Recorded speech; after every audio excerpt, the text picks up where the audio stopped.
We already have completely smashed the medical autonomy of the individual in 2020. But what we are doing now is we've agreed to, the United States wrote the amendments. The United States did not object to the amendments. None of the 194 member countries, rejected the amendments, even complained about the amendments. They passed. And it does give the WHO a lot more ability to define when a pandemic is happening, even if it is just likely to happen.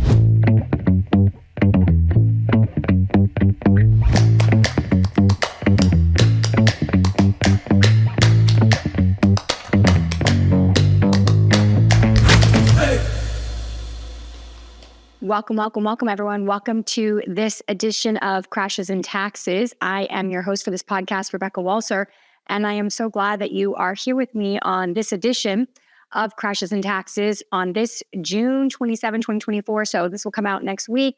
It's when I'm recording it, June 27, 2024. And you guys will see this next week after the first debate, which is tonight. So we are continuing today's podcast on the convergence of all things.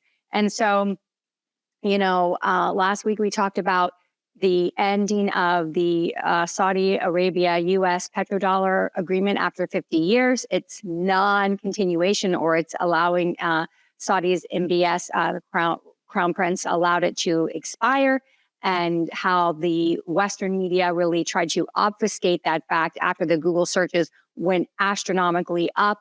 And so basically we talked of that, and then we moved into some other areas, specifically the importance of the Saudi Arabian Central Bank joining Project Enbridge as a fully participating central bank, which is massive. And then we also discussed the biblical prophecy in Daniel, the Old Testament, and Revelation, the New Testament, which speaks of a fourth kingdom rising, a fourth empire rising in the earth, which is unlike any of the empires before, which will crush and stomp to pieces what was prior to. So all of these things lined up to give us a convergence of all things kind of podcast. And this week, as I mentioned last week when we talked about last week's podcast, I mentioned that this week we were going to be talking again about the convergence of all things. And really specifically, this time we're talking about the World Health Organization and really the beginning of world government, true world government that is not cooperative as it has been, or voluntary optional as it has been, but is more coercive and forceful. And so we are, again, today going through the convergence of all things. I will have to make myself smaller so that I can actually read my slides, because there's a lot of information. I'm hoping to get this one done in 30 minutes, because I always hear from people when it's beyond 30 minutes, oh, it's too long. I love your information, but it's just I don't have the time. Always break it up. It's hard for me to take these really in-depth subjects and break it into three. I need to record it as one, and then my podcast team can break it up into multiple clips, and they do a great job of getting multiple clips out, and just the specific topic that I'm talking about is going to be so long. So you can always digest the shorts that are all over YouTube and X and Facebook, Instagram. I mean, they put them pretty much, I think, everywhere on all of my social media channels. So that is what we are going to do. I will record as I need, and I'll just rely on my podcast producer to fix it. So let's go ahead and get started now today on this convergence of all things. I'm going to have to, again, like I said, make myself really tiny, and so I can see this. So we are talking today about the World Health Organization, the W.H.O. This is an entity that is, I wouldn't say it's a part of, or it's complementary to the United Nations. The United Nations dealing with global government at an international level, and the World Health Organization being the health arm of that global governing type of body. So I was really excited as a libertarian, someone who just wants freedom, and I don't Well, if you're a libertarian, you don't believe now that whether you're right or left, conservative or liberal on social policies, economic policies, or fiscal policies, you don't want more government intervention and interference. And it's interesting how the coronavirus pandemic of 2020 was handled. They're leveraging what they believe was it being handled inappropriately or ineptly, not effectively enough. They're leveraging that to say that they actually need more authority and more power to implement and to deal with global health emergencies. So when the Biden administration wrote out amendments to the IHR, the International Health Regulations, which have not been amended since 2005. So we're talking about almost a 20-year period, 19 years, where these things have not been amended, and they have now just been amended.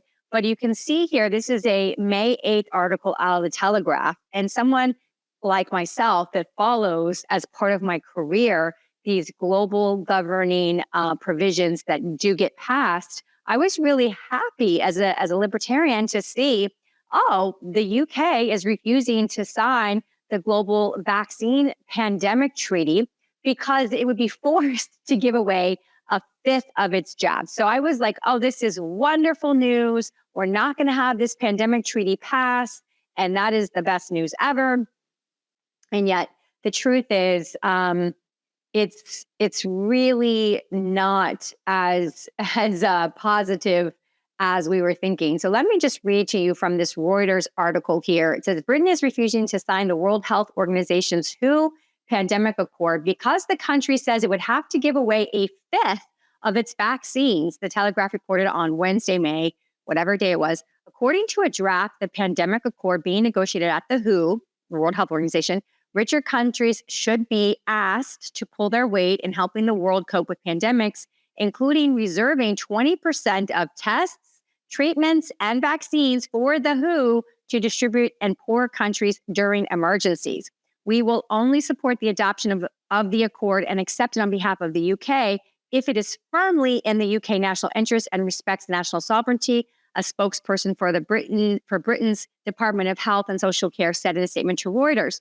Their spokesperson did not comment on the details of the specific proposal from the accord, adding that no proposals have been agreed. So when I first got this information in May, I was really excited because I thought, well, this is great. This means that we're not going to have a global pandemic treaty, and therefore we don't have to worry about this overarching global governance starting to creep in when we have, as we know, they're bringing forward bird flu. They wanted to bring forward Mpox, which they've renamed. It was monkeypox. They determined that name to be discriminatory and negative connotation, so they changed it to Mpox. So I was always expecting, based on the data that I got from my global people, that it was going to be monkeypox. It was going to be a hemorrhagic fever-based pandemic that was going to come forward again. And now it seems like they're going more towards the bird flu. But the bird flu, interestingly enough, certainly gain of function has been once again leveraged. And all of this will come out, so I don't even need to go into it before it's announced. But gain of function on the bird flu is clearly something that we need to be looking for, because it does not just jump from animals to humans. There has to be some sort of usually intervention manipulation of the gene sequencing in order for it to be communicable, passable to humans from animals. But what you'll see is that they've already implemented what they call that PCR testing, which the error rate on that is so high. If you know anything about how the PCR testing works, it basically takes a really small slice of material and then it modifies it, it multiplies it, I think some 40x.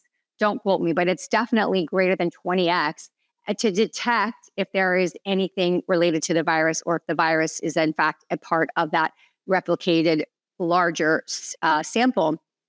And, I think it was the PCR test founder himself that basically, who is now deceased, but basically he stated that, if you multiply a sample enough times, you could pretty much find anything in it because we're all organic material and we all mesh together at some level.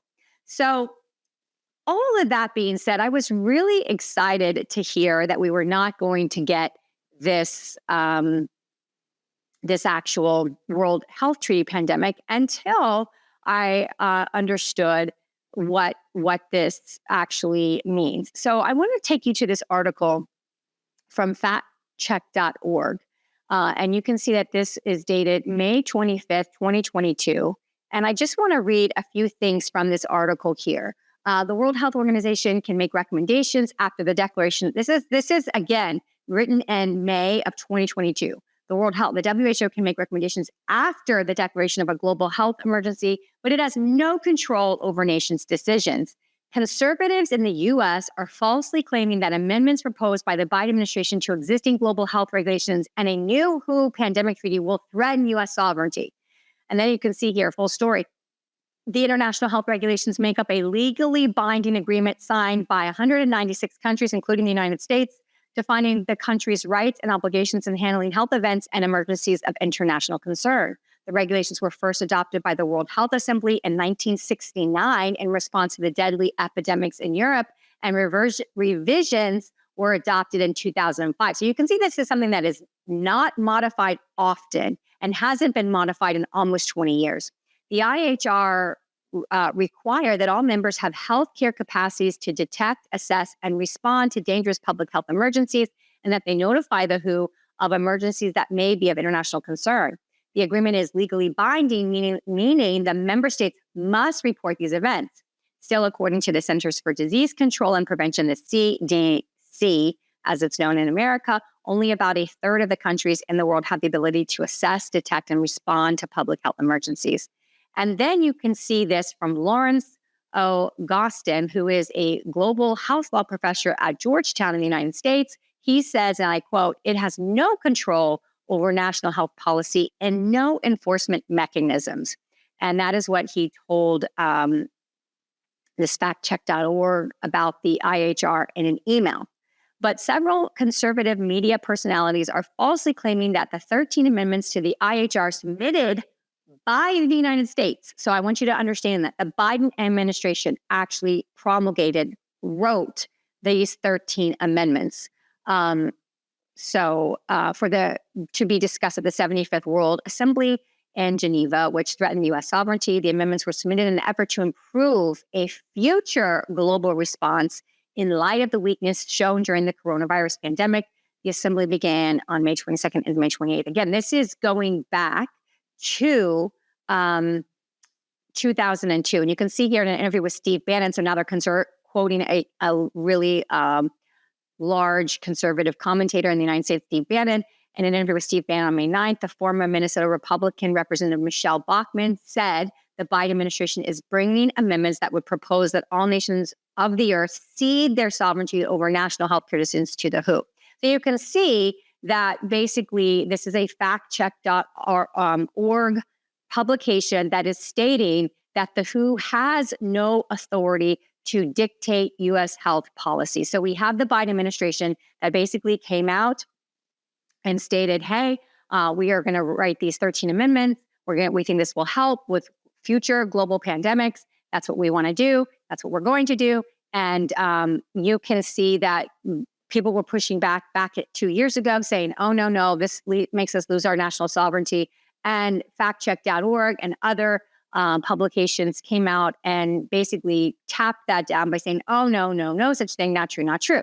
Then you have, fast forward 2 years, you have the Global Pandemic Treaty that did not get approved, and probably mainly because the United Kingdom came out and stated, no, we're not signing this. So again, I felt relieved that we weren't going to get this global governing document right away. Yet what we did have happen was this. You can see this, that the World Health Assembly agreement reached on wide-ranging, decisive package of amendments to improve international health regulations. So you can see this was announced on June 1 at the end of the 77th WHO annual convention. And what I want to highlight here and just point out here is the package of amendments into the regulations will strengthen global preparedness, surveillance, and response to public health emergencies, including pandemics. So even though the Global Pandemic Treaty, which is the pandemic preparedness treaty, did not get passed by the 196 members of the WHO, the amendments to the IHR did in fact pass without objection.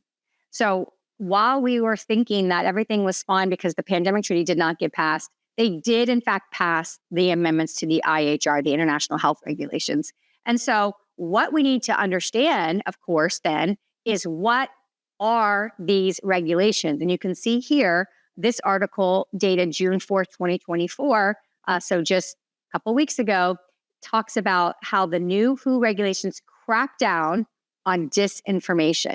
So we're starting to talk about the countries of Earth have come together to promulgate and pass amendments to the international health regulations that governs the countries of the world.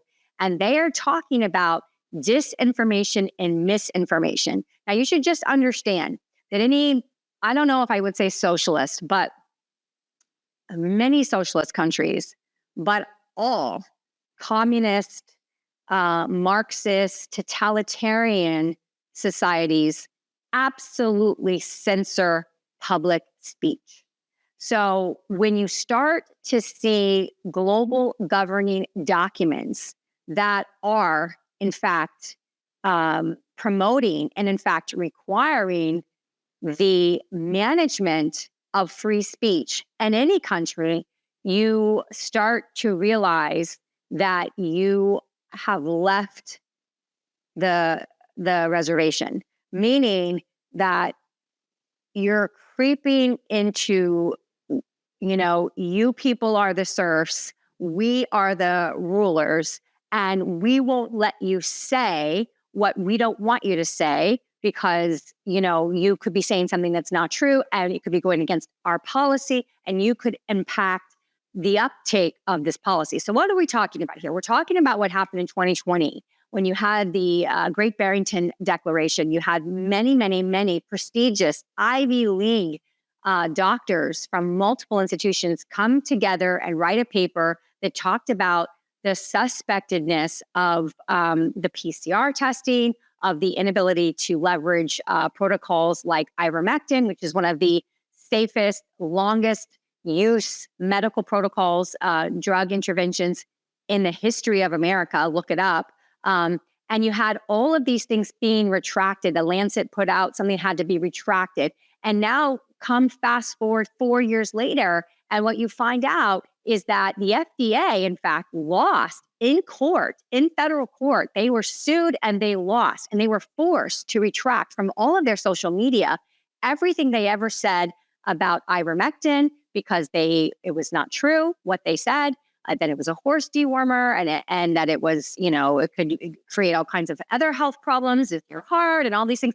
They were forced to retract all of that because it wasn't true. And again, remember, they attacked, and the United States government attacked ivermectin, budesonide, a lot of these corticosteroid type things that could have maybe helped people with breathing issues that had coronavirus.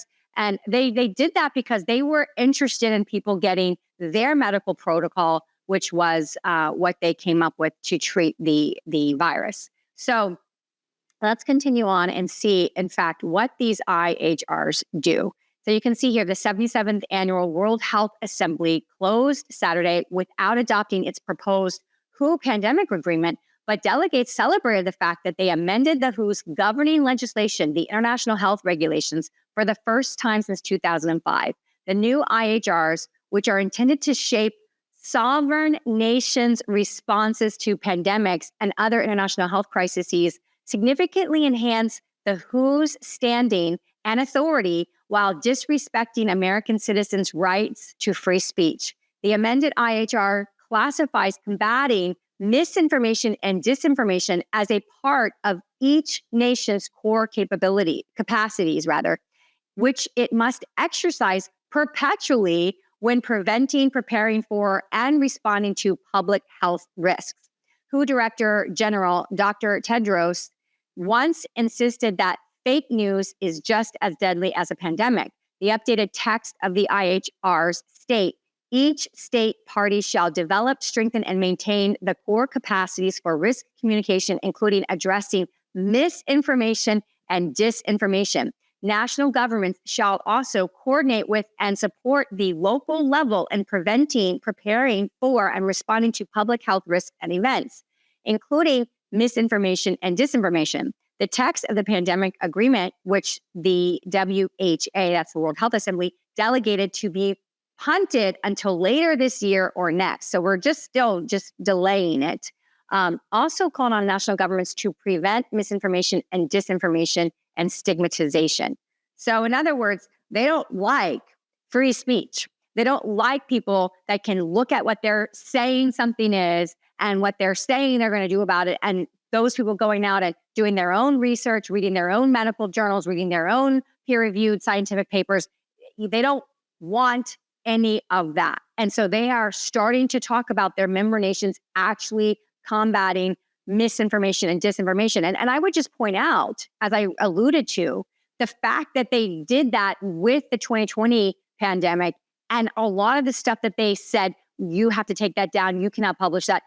It was actually and turned out to be accurate information. And actually, we have now peer-reviewed studies on ivermectin that showed that the death rate from the 2020 pandemic would have been greatly impacted had early use of ivermectin been implemented globally. So it's really awful to have a global pandemic that you state you didn't handle well. You then state you want to have stronger mechanisms to deliver how you will handle it better the next time. But yet when you did identify information, and certainly the United States did it, that you don't want out there publicly because it creates what we call vaccine hesitancy, to question these kinds of protocols. Now you're implementing it and you're actually codifying what to do in the event of misinformation and disinformation in health protocols. So when you have global governance that's talking about eliminating free speech because they can classify it as misinformation and disinformation, just like they did in 2020, which 4 years later, even 3 years later, even last year, was really found out to be, in fact, in a lot of circumstances, I'm not saying every circumstance, I'm not saying every piece of information that was ever put out there about 2020 was true and they put it all down and it was all true. No, I'm not saying that. I'm saying that we had really premier, preeminent, career tenured Ivy League people that were literally shut up in 2020 because what they were saying did not go with what the government wanted. And that is a problem. And yet that is completely disregarded. In fact, now we have codification of this information. Okay, so let's go on. And I'm going to read a lot of this because I need you guys to understand. This is very dense. This is not my stuff I can just talk off the top of my head because it's healthcare stuff. So I'm going to have to read it. To combat this purported infodemic, false information, it's an infodemic, the IHRs direct governments to engage relevant stakeholders. This reminds me of stakeholder capitalism. I mean, the global world, and I would say really the WEF, the World Economic Forum, has been instrumental in really confusing people and companies, corporations about who they're supposed to be working for. When you basically say to ExxonMobil, hey, you're destroying the planet's resources, and so you're in business for your clients and your customers, but we want to expand that to not only represent your shareholders, which is who you have a fiduciary obligation to maximize profits for, but we're going to expand it to stakeholders, and the stakeholders is the Earth, planet Earth, because you're not being green.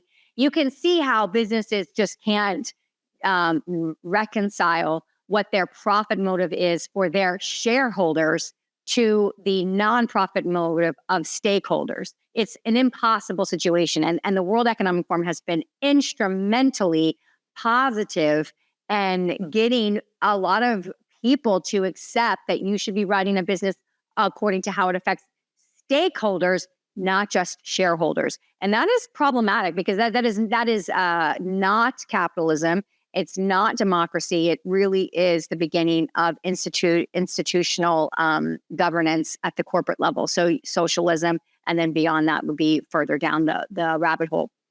So let's go back continue. Although the document never defines this term, which would be stakeholders, the U.S. government established a portal that flagged posts and accounts for censorship or deletion on social media platforms.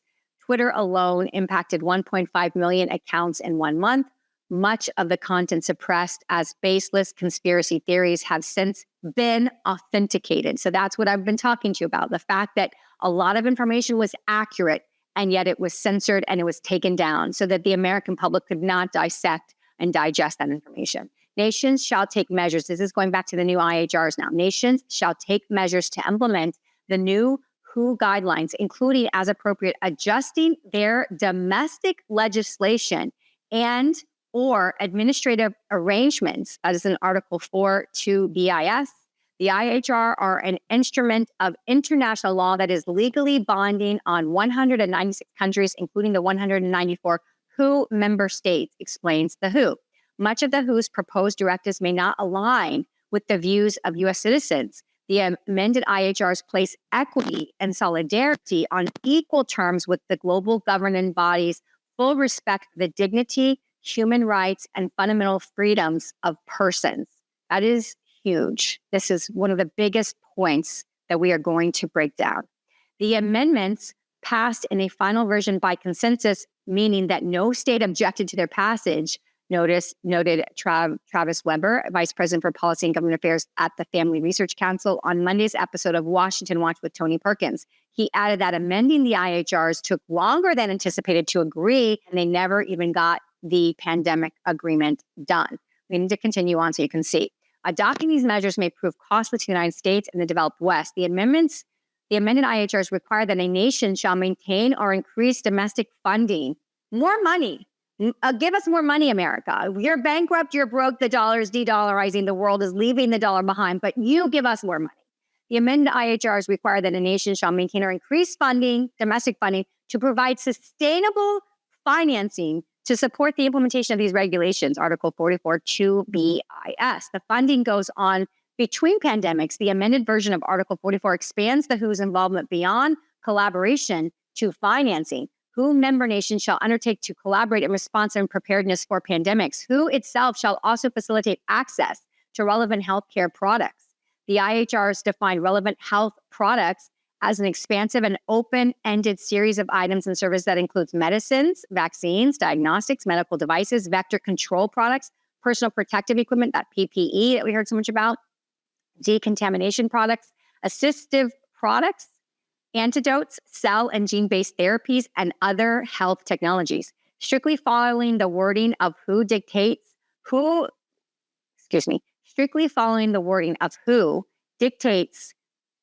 could result in the U.S. funding China. Nations must enable access to financial resources through a coordinating financial mechanism, which WHO deems necessary to equitably address the needs and priorities of developing countries. WHO classifies China as a developing country. So what is happening, this is the reason that the UK rejected the pandemic treaty, is that a fifth of your medical spend was going to have to be earmarked for third world countries. You're going to have to share as a first world country in the ability of third world countries to handle any new global pandemic. And this is from China. Tonight, we have all won, and the world has won, alleged Tedros, who obtained his post with the support of the Chinese Communist Party after the body amended the IHRs. You have made the world safer, according to the World Health Organization's Tedros. Article 54 also establishes a state party committee for the implementation of international health regulations, which the IHRs assure members is facilitative and consultative in nature only. The new regulations call for increased coordination both within countries or between member states. The scheme adopted on Saturday significantly broadens the number of international organizations to which the WHO may pass on sensitive health information, which could impact government's national security. Existing IHRs require nations to notify the WHO of any potential health crisis within 24 hours. But previously, the WHO only shared that data with the International Atomic Energy Agency, the IAEA, and only if it involved the IAEA's competency. The amended IHR broadens this to any other intergovernmental organization, Article 6.1. The regulations also further stoke the WHO officials to insert themselves into the member states' national governance. Previously, WHO could only collaborate with nations at the request of a member nation, but under the amended IHRs, the WHO can now initiate the collaboration following a nation's acceptance of an offer by the WHO. Article 35 entangles the WHO into setting up guidelines for vaccination records. The amended IHRs commit the WHO to develop technical guidance, including specifications or standards to assure the authenticity of health documents, both in digital format and in non-digital format.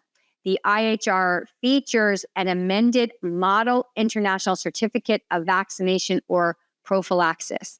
Despite the augmented power granted to the WHO, some found the new revisions did not go far enough, and they wanted more global government. So now I want to just go and show you exactly kind of some of these actual drafts. So you can see here, this is actually the article itself. And I'm just going to go through a couple of these and show you so you can see and understand my concern. So you can see this is the April, and this is what has been finalized. It's just that this was already highlighted. So you can see the national IHR authorities shall coordinate the implementation of these regulations within the state party.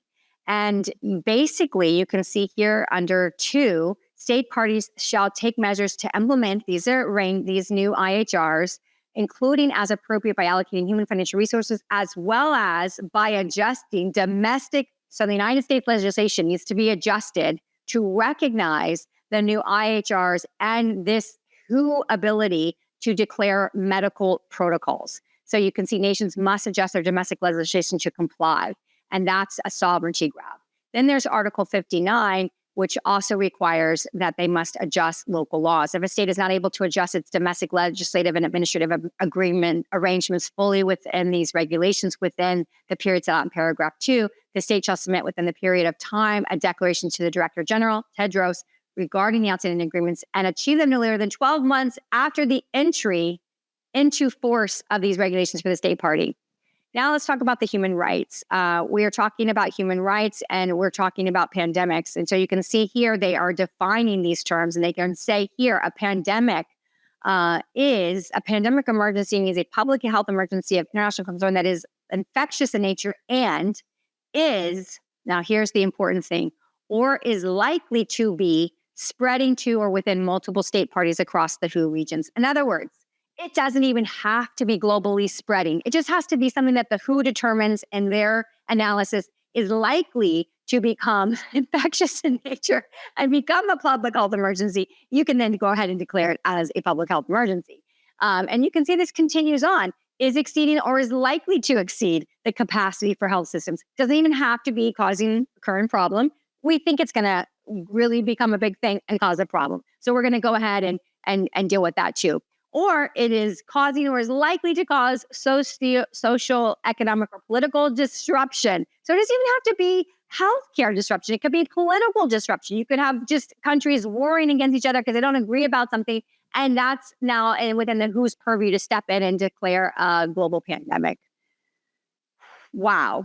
The control of misinformation and disinformation got moved to an annex where it's less obvious, but it's even now more stringent because it introduces this concept of surveillance and how managing misinformation is now considered a core capacity that all nations will have to develop. And they will be scored using a monitoring system that the WHO has still yet to develop. So you can see here in the annex, and pursuant to Article 44, state parties shall undertake to the fullest extent possible and in support of the WHO to collaborate and assist each other in developing, strengthening, and maintaining core capacities. Core capacities are defined as the ability to coordinate with and support the local level and preparing for and responding to public health risks and other events, including in relation to surveillance. So you're going to have now governments talking on surveillance. And then you can see this sixth bullet here. They're talking about risk communication, including the countering, i.e. censorship, of misinformation and disinformation as defined by the WHO. And again, we have already have records, publicly clear records, where we had multiple preeminent experts censored from social media in 2020. And yet now we know that the veracity of that information was correct. And I'll just end, I believe, with this. The WHO would like these vaccine, we call them vaccine passports in the past. They're now renamed health documents. They don't have to be in digital form, but WHO is extremely concerned there's no forgeries, no fakes. They're going to be basically making sure that these health document protocols, their authenticity right here, regardless of the format in which health documents, i.e. your proof that you did the protocol that they said that you were to do, basically regulations will be issued and the articles have to be basically allowing their authenticity to be ascertainable, so that you can't have fake cards, fake passports, as did happen in 2020. So the last thing I really want to point out to you here about the international travel side of this, because this talks about their ability to actually force people when they fly to if they have refused if they were refused the actual medical protocol that the WHO has put into place, and then they travel abroad and they're trying to be let into whatever country they're then in, it actually states that they can force the protocol to be given to the individual. So I'm not in any way, and I can't imagine that anyone is in any way in favor of forced medical protocols. And again, I will not go into on this podcast. I have done an entire podcast on how the Department of Defense was really the driver of the 2020 protocol, and how it did not follow the normal FDA testing mechanisms, and that it did not follow the informed consent mechanisms that are typically in place for Americans. So we already have completely smashed the medical autonomy of the individual in 2020. But what we're doing now is we've agreed to, the United States wrote the amendments. The United States did not object to the amendments. None of the 194 member countries rejected the amendments, even complained about the amendments. They passed. And it does give the WHO a lot more ability to define when a pandemic is happening, even if it is just likely to happen. And the WHO is able to declare the emergency, declare when it ends, declare the protocols that are to be implemented. And the IHRs now state that the member states, which the United States is a member state of the 194 nations, must change their domestic legislation to implement these now global international health regulations. Understand that in 2005, that's really where the amendments came about, where we implemented the ICD-10, which is the Global Health Standardized Reporting of Medical Status, and by globally recognized codes. You really have this convergence of global health with this IHR amendment in 2024. And unfortunately, there is a loss of sovereignty. Otherwise, why would the regulations state that your domestic legislation needs to be changed and updated to reflect this new IHR protocol? So it is a shame. We did win a little with some buying of some time, but after these IHRs got passed, if we do see a pandemic come forward imminently, I do believe it will be before the election because of all the other things that are happening there.